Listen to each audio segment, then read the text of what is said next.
Hi,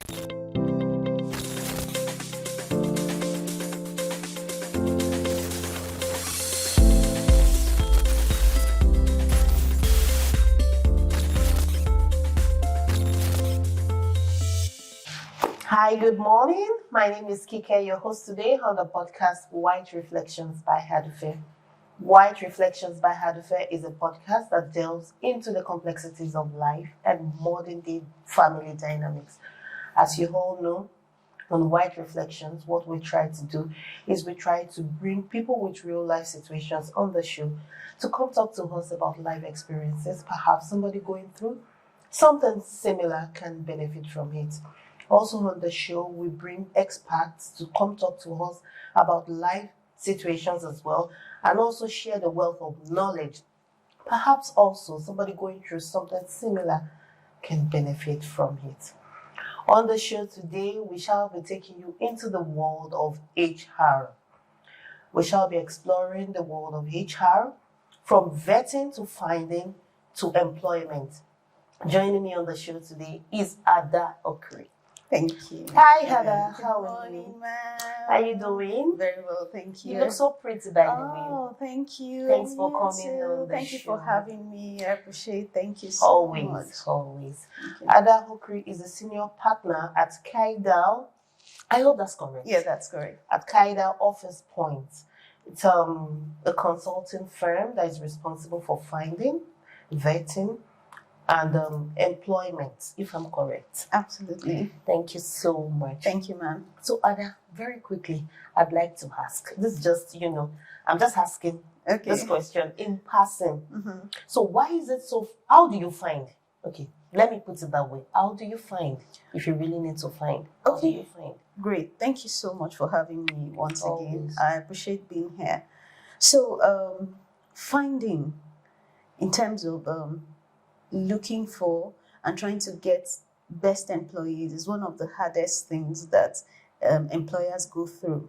But for us, as HR professionals, we have different methods of finding, different sources. These days you have the world of everybody's online, everybody's on their Looking phone, for so we explore those online opportunities. So we place ads online. We also have, and then of course you have a lot of referrals. You have this person who got a job through you, and then say, okay, you're looking for a job, go to Kaidal. So we have all kinds of, and then you also have people who go on the website, they're looking for jobs in Ibadan and they come across Kaidal, they put a call through, So we have all those methods of finding that we explore. Okay. Most effective has been sourcing online, basically,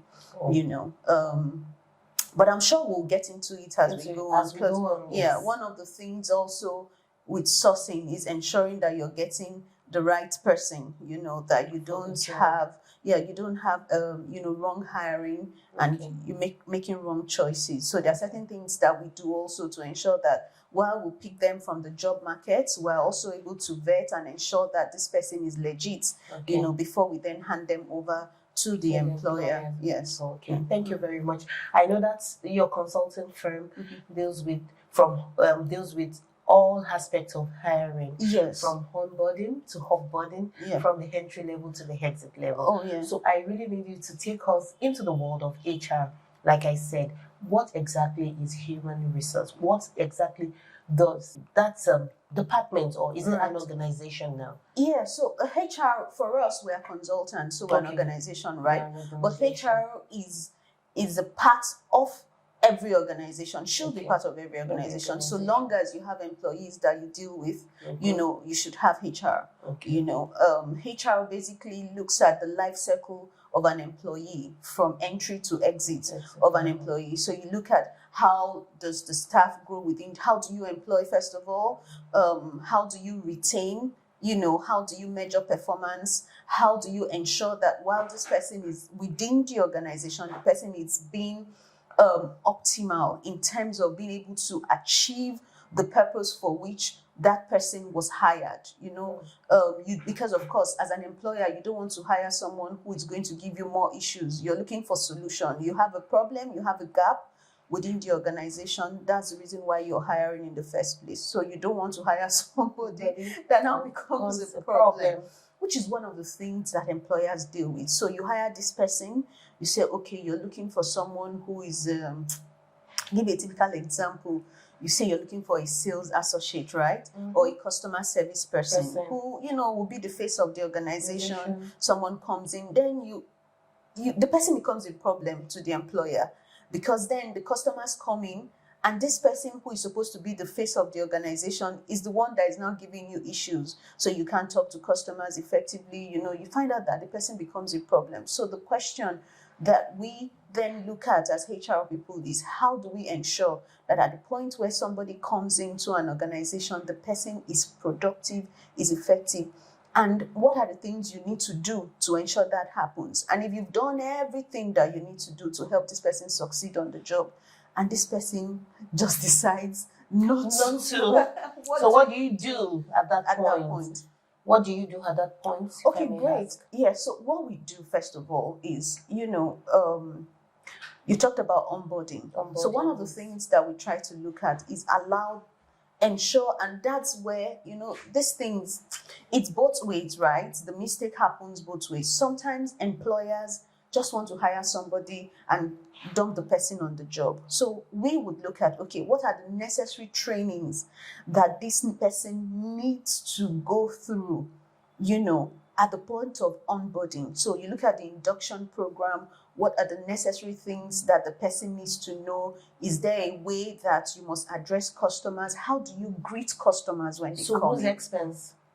The employer. The employer's yes. expense. Okay. Why? Because even if this person is going to spend 1 year, 6 months with you, you want to ensure that you get value. Exactly. And that your customers, as they come in, they are happy with the service that they receive. Exactly. So if you train an employee, it's to the benefit of the company.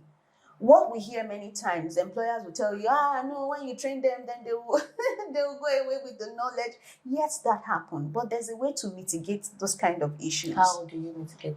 So we have what we call training bond. Okay.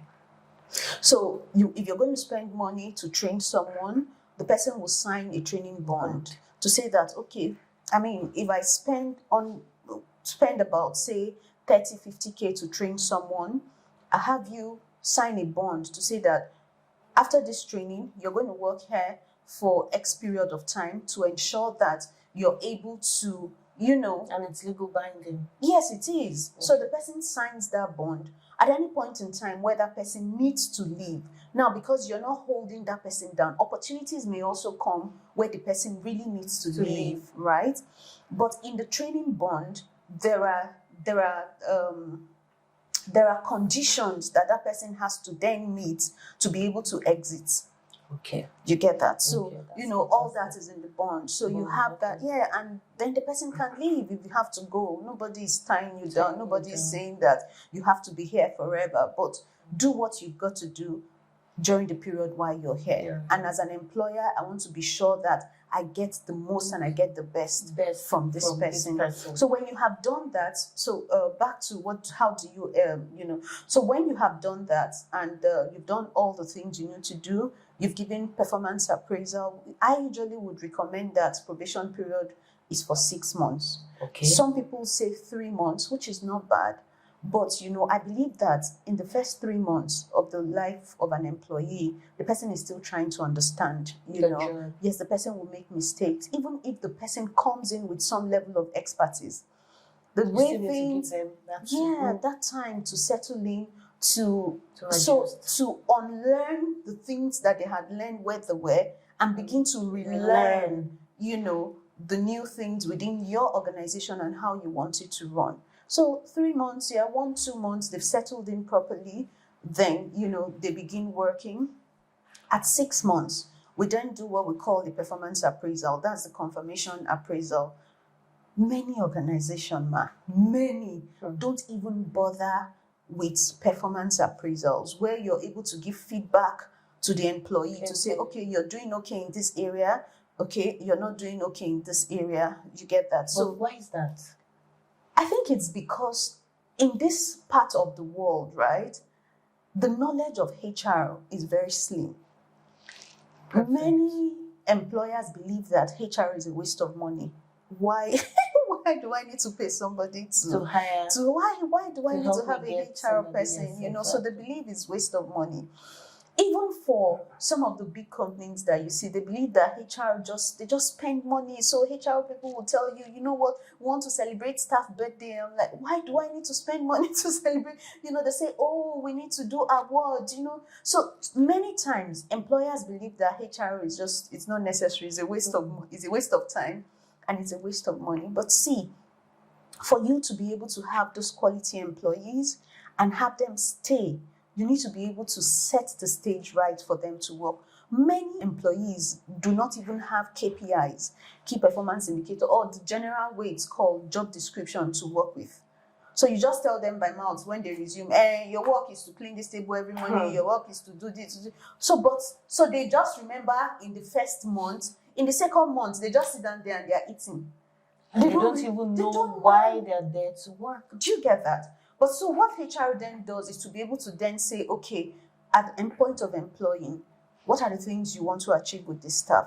We're able to create that. We create key performance indicators, not even just job description, because there's a major difference between job description and KPI. Okay. So job description tells a man, carry blocks. Do this. Do this, right? But KPI will say, carry 100 blocks per day. Do you get that? Those are two different things. The first one, you just said carry blocks.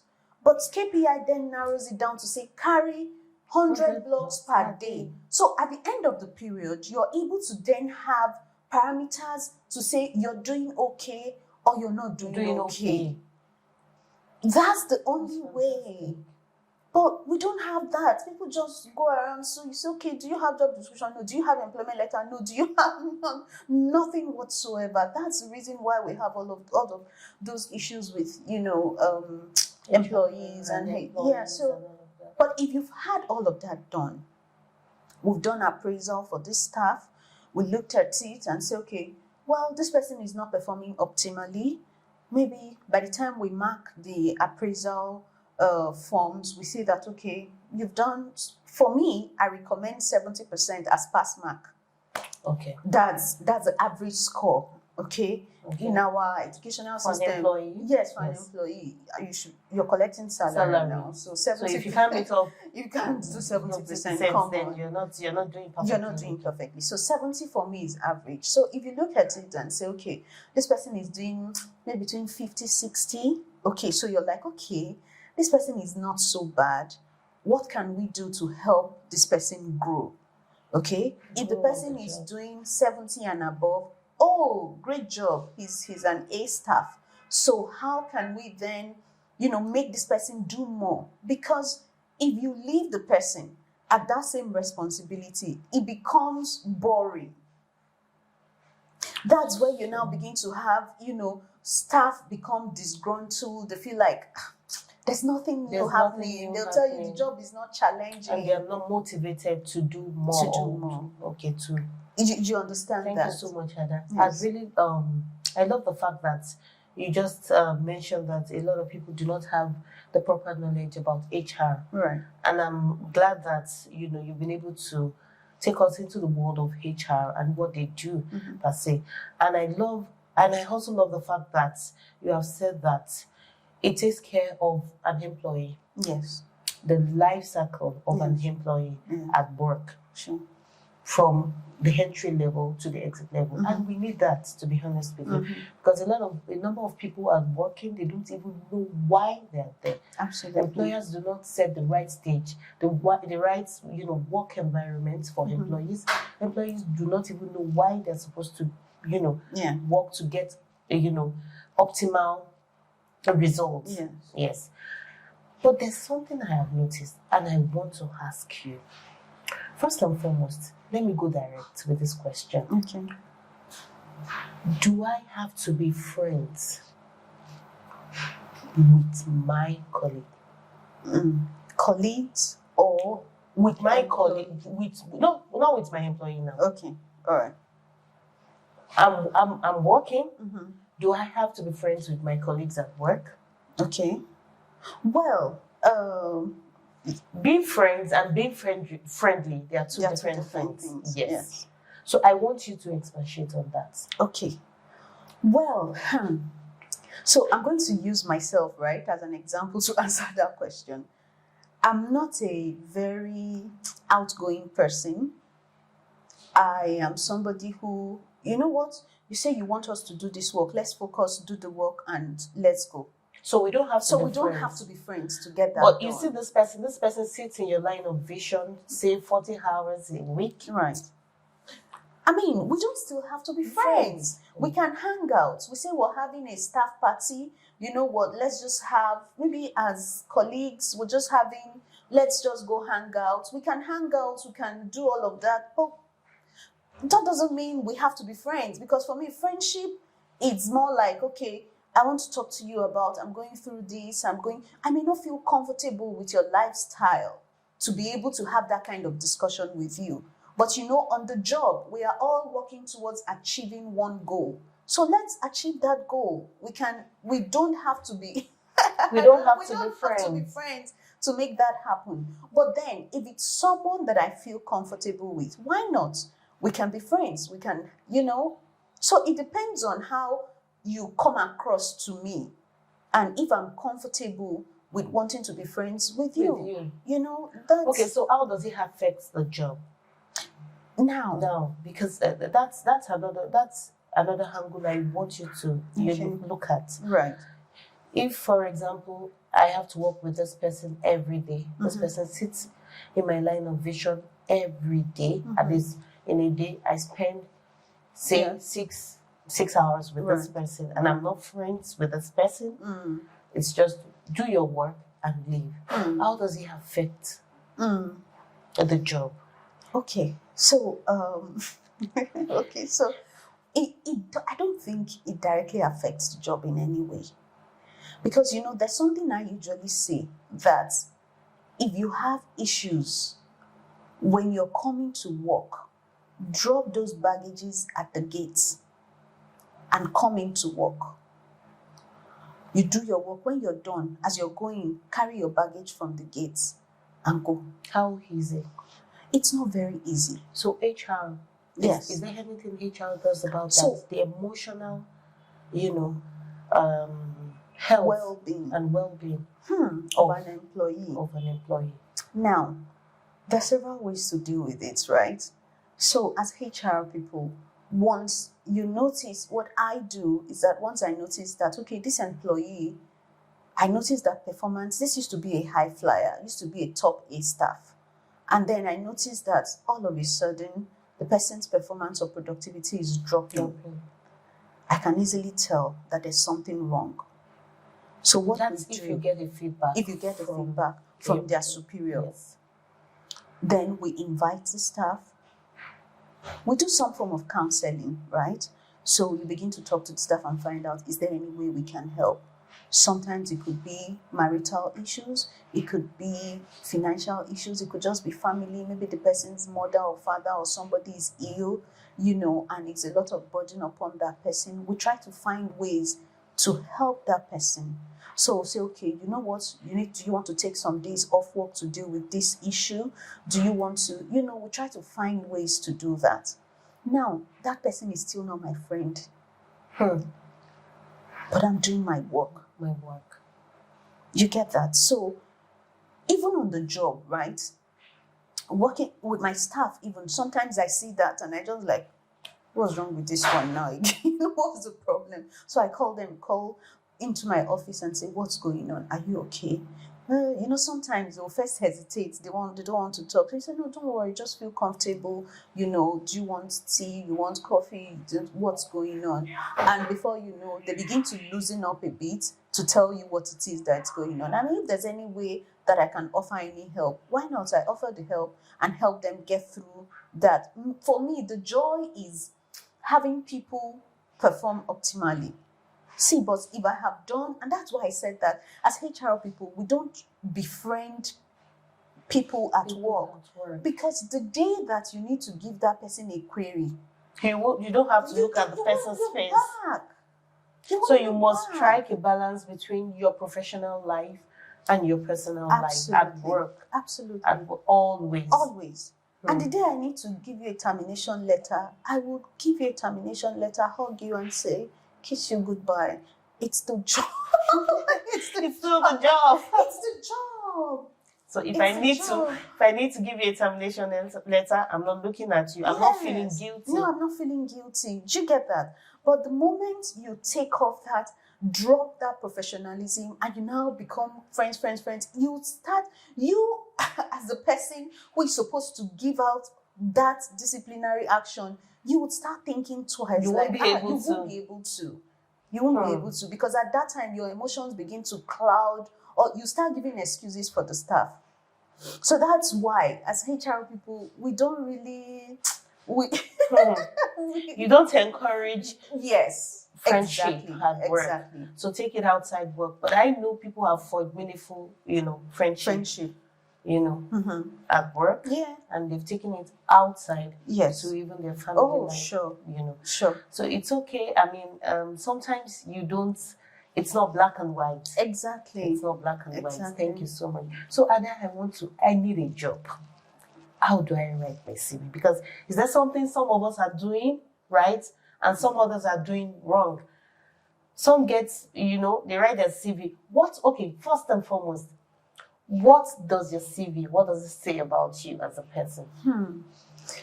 Okay. And how do you write a CV? Wow. Okay, so that CV thing, it's a very because you see a lot. In fact, you even see people that copy other people's CV and they'll forget to edit some part of the thing. So when you're looking at the CV, you're like, you walked into so say no, but it's in your CV. Say, it's the person, it's the computer man that did not remove it from, but you see the thing is. And then another challenge with CVs sometimes is in these days that everybody is online. They just copy templates from one website and that, maybe it's used in America or somewhere and does not apply to what's going on in Nigeria, in our system. Yeah, because you see CVs these days, there's you don't have biodata information there anymore. Why? Because you don't want to be able to say whether you're male or female and all that. That doesn't, in Nigeria, personal, but before we get there, let's look at it right. Your CV is what the employer sees before they get across to you. That's the first point of call. So your CV must be able to sell you to the employer. Even without seeing you. That's how serious it is. If I see an interesting CV, I'm like, wow, I need to speak to this person. Sometimes you may now speak to the person and get disappointed, but guess what? The CV has done its job. At least it has given you that go first. Exactly. Let me talk to this person. Yes. So in the process of getting a job, your CV is the first impression. So it has to be properly done.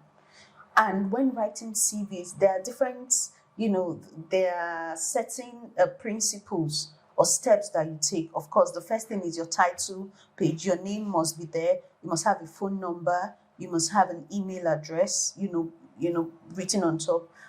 Your address also is important. That's for that. Then, of course, one of the mistakes that people make in writing CVs is the fact that there's a difference between career summary and career objective. Okay. So everybody, you just copy somebody's career objective and just paste it there. It's totally different from what you studied. It's totally different from the direction you are going. And then sometimes people even cram career objective. So you see, you're wondering. But what is career objective? What's the difference between career objective and career summary? Career objective is used by people who are entry-level employees. Okay. That means that they have less than 5 years work experience. You use career objective. Now, career summary is for people who have had over 5 years experience. That means that you're putting your career and everything, your experience in a summary. let me just use that in a brief form, that somebody reads about you, reads your career summary, is able to tell that, oh, okay, this person has grown a career, is growing a career as a business development person. Okay.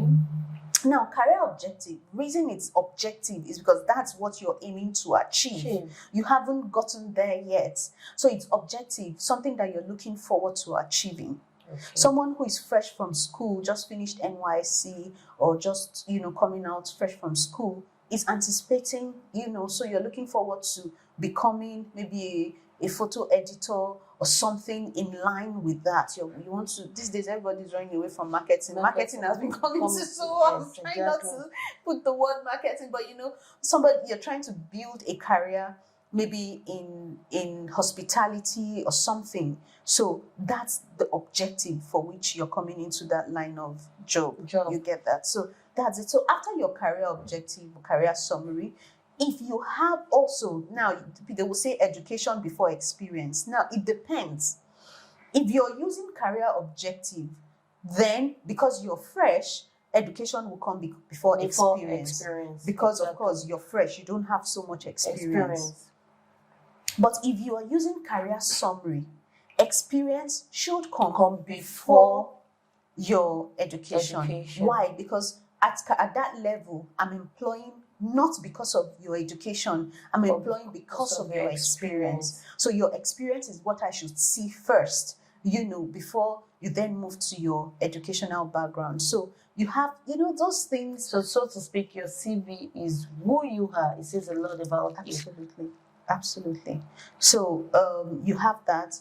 And then, of course, it has to be in chronological order. That's also very important, which means that your last job comes first, and then goes in that order. Yes. After that, then you have your personal, your biodata details, gender, age, and all that references, and that then follows. Yeah.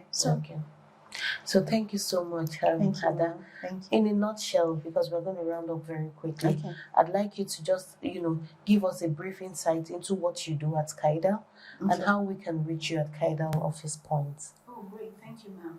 So Kaidal Office Point is a HR consulting firm. Like I said, we handle everything from the life cycle of an employee, so from entry to exit. So we set up HR structures for companies, we recruit, we train, and all of that. And you can reach us via our website. We're located in Ibadan. We've been here since 2012. 2012. Yes, so that's about 11 years, 11 years. So 11 years. We have a website, kaidalofficepoint.com. So KaidalOfficePoint.com. Yes, Kaidal is spelled K-Y-D-A-L. K-Y-D-A-L. Don't worry, we're going to drop that on the YouTube video. Yeah, KaidalOfficePoint.com. Okay. And then, yes, we have, there's a number also on the website that you can reach us on. Okay. And so, we'll drop all of that. And then very quickly, I'd like to ask, if an employee has issues with an employer, right, can they come back to you? Can they reach out to you? Yes, of course. Okay, definitely. so what will you do at that point? So if there's a problem with the employer, one of the things that I always say is that you can never win a fight with your boss. You can't. And so if there's a problem with the employer, when the employee comes, especially if they get the job through us, they come back to us. We find out if there's anything the staff had done wrong. From talking to the employer, is this something that can be worked on? Is this something that can be fixed? Is the employer ready to continue with the staff? If not, then if it's a theft situation, sometimes you will have a lot of situations, especially if it's a theft situation or a criminal offense. What do you do? First, because before we have any employee begin work with any organization, we do something called the background check. Exactly. That's the vetting part of it. That's the vetting part of it. So we do that. So we have details of in fact, not just details, we go to their houses, we visit their houses, their guarantors, make sure their guarantors are vetted. We have certain specification, right, that we have for guarantors. So you can't just use anybody as a guarantor. So we do all of that, go through all that process, so that once there's a theft issue, we know who to reach, where to get that person. So not even just the person's house address, because these young people these days, many of them stay alone. They stay alone. So you need to know where's your family member, mother, father, auntie, uncle, where they even live. if they live outside of Ibadan. Ibadan. We must have somebody that is related to that person that we have to vet, that we can hold responsible if anything happens. I mean, that theft thing is one of retail businesses. I know. Oh my God. And so how have you handled that? You get that often, right? We get that very often, So far here, I would say that we've had not 100% success rates trying to get those people back, but I'll say that in all, maybe about 85% success rates. And what do you do when you get them back? When they pay. We prosecute, we'll lock, they will pay. They have to pay back what it is that they stole. So their guarantor pays back, and then, we let them go. In the meantime, they'll be chilling with the police until that is done. Until they pay back. Yes, they have to pay back, So, if back to your question, if employees have issues with employers, if it's something that can be fixed, we try to fix it. If nothing can be done, then there's nothing we can do. If the staff was a good staff and we see that the person has potentials, and whatever the situation was with that employer wasn't so bad, we can recommend to another organization. We can do that. We do that, in some cases where we see that, okay, there's nothing else that this employer will not allow this person to come back, which maybe is of no fault of the employee. Thank you so much, Ada. Thank you. Thanks for coming on the show. I really, really appreciate it. And I'm going to bring you back. You know why I'm going to bring you back? You don't know? Okay, so it's going to be about toys. Toys and things. And things, yes. Ada is a fantastic lady, and she has multiple streams of businesses. So aside this HR consulting thing, she's got other businesses, and we're going to bring her back on the show. Thank you so much for joining us on the show. I hope we've been able to, take you through the world of HR. We're going to drop Ada's details and the office address on the YouTube page. Till we meet you next time, bye for now.